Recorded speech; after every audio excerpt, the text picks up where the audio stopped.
everyone, welcome back to my channel. So today we will start with the part 2 of the chapter The Truly Beautiful Mind. So आज हम start करेंगे part 2 chapter का. Part 2 मैंने पहले ही upload कर दिया है, अगर आपने नहीं देखा तो प्लीज़ देख लीजिए. सो मैं अभी नेक्स्ट पेज से स्टार्ट कर रही हूँ. He also felt a special interest in a fellow student, Maleva Merrick, who we found a clever creature. This young shrub had come to Switzerland because the university in Zurich was one of the few in Europe where women could get degrees. Einstein saw in her an ally against the Philistines, those people in his family and the university with whom he constantly at odds. The couple fell in love. Let us survive in which they put their affections into words with signs with tenderness. Wrote Einstein, how happy and proud I shall be if we both have brought our work and relativity to a victorious conclusion. तो इस वाले paragraph में क्या हुआ, इसके बारे में Einstein की पर्सनल लाइफ के बारे में बताया गया है कि उसको जब भी वो यूनिवर्सिटी में थे तो उनको एक गर्ल पर इंटरेस्ट आता है जिसका नाम था मेलेवा मेरिक. और वो मेलेवा मेरिक जो थी वो स्विट्ज़रलैंड से आई थी और ज्यूरिक में ये यूनिवर्सिटी में पढ़ रही थी ताकि क्योंकि उसको डिग्री चाहिए था और बहुत ही कम यूनिवर्सिटी से जहाँ पे वुमेन्स को डिग्री मिलता है. So this is one of the university जहाँ पे उन्हें डिग्री मिलता है, इसलिए वो आई थी. फिर आइंस्टाइन उसे फिलिस्टाइन्स कहता था. फिलिस्टाइन जो होता है जो पीपल होते हैं जिनको लिटरेचर म्यूज़िक आर्ट ये सब नहीं पसंद, उनको सिर्फ स्टडी करनी होती तो उन्हें फिलिस्टाइन्स कहते हैं. सो ऐसा समझे थे और फिर उन लोग लाइक उनमें प्यार हुआ और फिर लेटर जो वो लव लेटर्स लिखते थे वो लेटर्स वो लोग मिक्स करते हैं साइंस को, टेंडरनेस को, softness.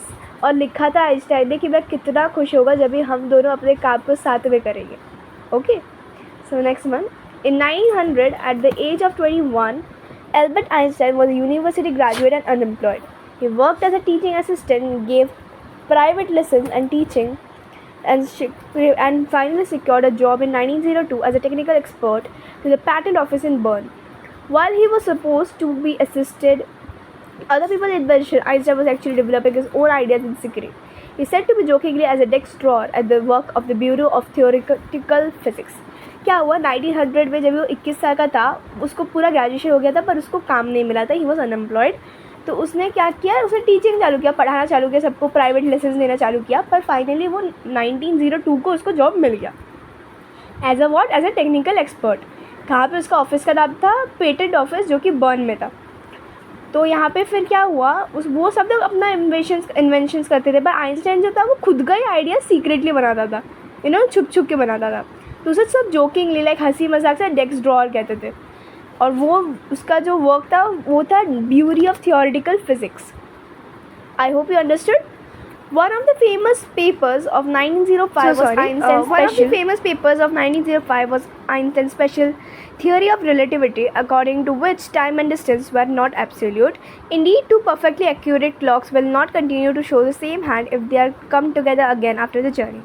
If one of them has been moving very fast relative to other, from this followed the world's most formula, which is the relationship between mass and energy, which is E is equals to mc square, where E is energy, M is mass, okay, and C is for speed. तो क्या हुआ फिर उन्होंने क्या किया, theoretical physics में उन्होंने special theory of physics लिया जिसमें कि उन्होंने एक बहुत ही इफेक्टिव और फेमस फार्मूला उन्होंने डिस्कस किया. लाइक उन्होंने इन्वेंट किया जिसका था E is equals to mc square, जो कि फिज़िक्स के एक फार्मूला है जहाँ पे अब एनर्जी को कैलकुलेट करने में डालते. इट्स अ मैथमेटिकल इक्वेशन उन्होंने फॉर्म किया.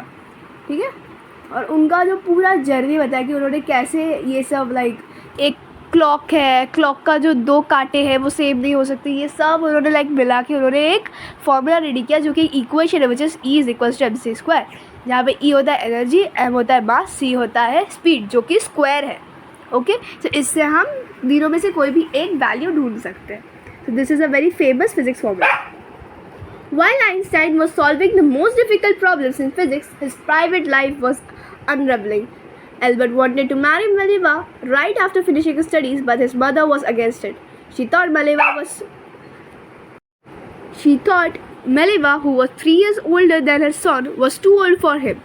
She was also bothered by Maleva's intelligence. She is a book like you, his mother said. Einstein put the wedding off. फिर क्या हुआ कि आइंस्टाइन का जब भी प्रॉब्लम फिज़िक्स का सॉल्व किया तभी उसका जो लव, जो उसका लाइफ था प्राइवेट, वो भी बहुत ही बुरी हो रही, ख़राब होती जा रही थी, क्योंकि एल्बर्ट को शादी करना था मेलिवा से अपने स्टडीज़ के बाद में। पर उसकी मम्मी क्या थी, इनकार की थी, क्योंकि जो मेलिवा है उससे 3 साल बड़ी है। किससे? एल्बर्ट आइंस्टाइन से 3 साल बड़ी है, जो कि बहुत ही बड़ी है उनसे।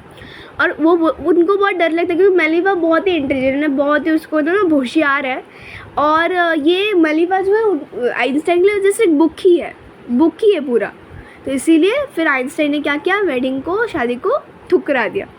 But the pair finally married in January 1903 and the 2 sons. But a few later, the marriage faltered. Meleva, meanwhile, was losing her intellectual ambition and becoming an unhappy housewife. After years of constant fighting, the couple finally divorced in 1919. Einstein married his cousin Elsa the same year. अभी क्या हुआ कि वो लोग की शादी हुई थी जनवरी 1903 में, और उनके 2 बच्चे थे, 2 लड़के थे।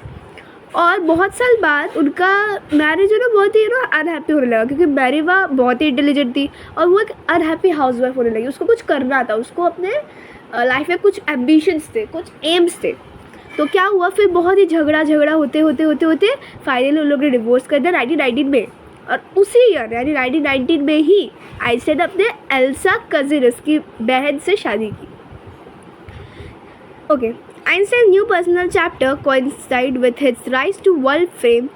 In 1915, he had published a general theory of relativity which provided a new interpretation of gravity and eclipse of the sun. In 1919, proved that it is accurate. Einstein had correctly calculated in advance the extent of which the light from fixed stars would be deflected through the sun's gravitational field. The newspaper proclaimed his works as a scientific revolution.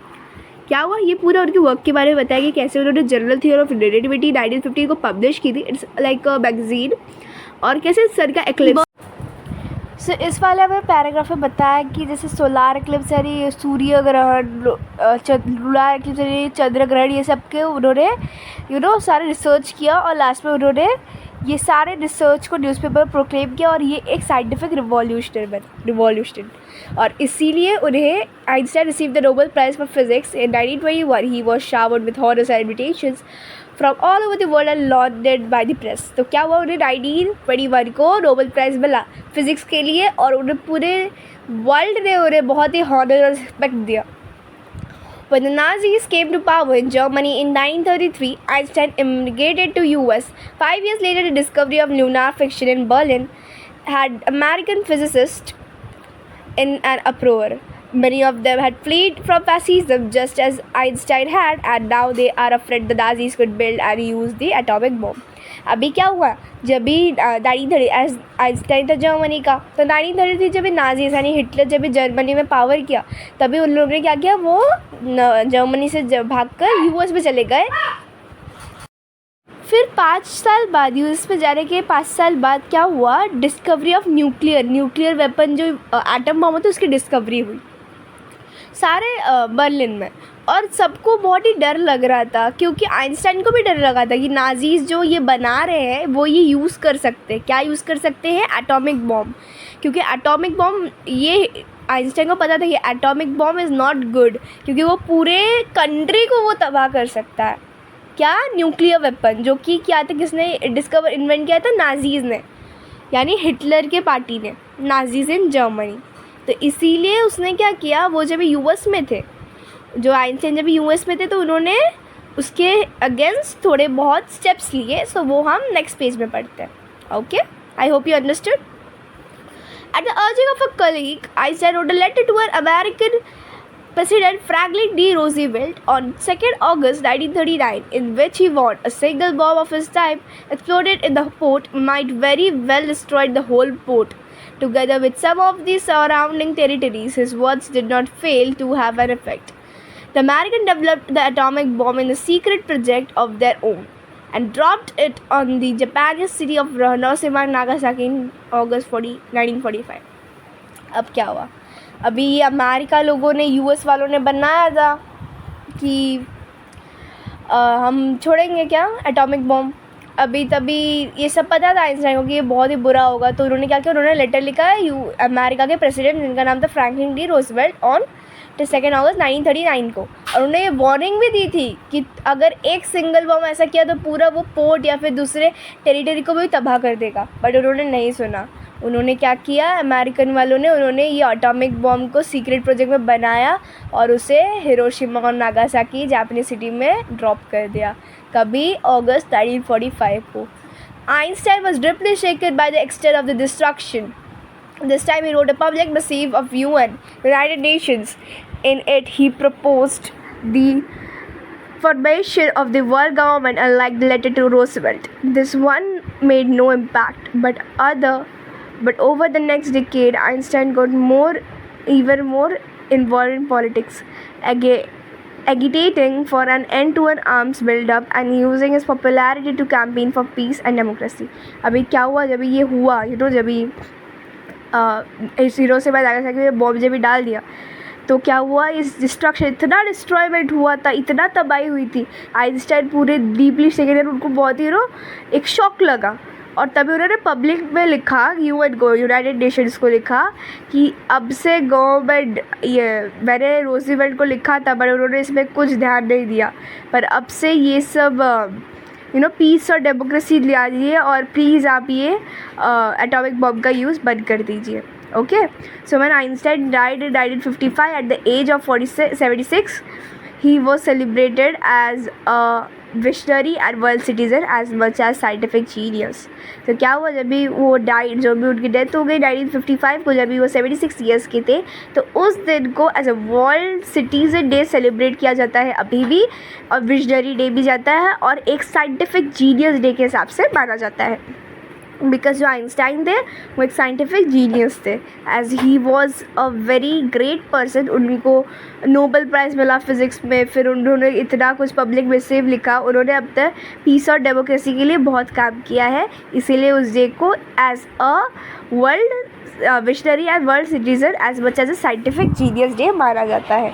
Okay, this is the chapter the truly beautiful mind which is all about Albert Einstein. उनके बचपन से लेके बड़े होने तक पूरा उनका biography है, एग्जैक्टली उन्होंने क्या क्या किया। Okay, so if you like the video please like share subscribe to the channel and don't forget to click the bell icon. Okay, अगर आपको पसंद आया रहेगा आप लाइक शेयर सब्सक्राइब कीजिए। थैंक यू, आई होप आपको समझ में आया रहेगा ये चैप्टर। मैंने इसको 2 पार्ट्स में कंप्लीट किया है, पार्ट 1 एंड पार्ट 2, और पार्ट 1 का लिंक मैं डिस्क्रिप्शन बॉक्स में डाल दूँगी या फिर कॉमेंट सेक्शन में डाल दूँगी। Thank you, bye bye.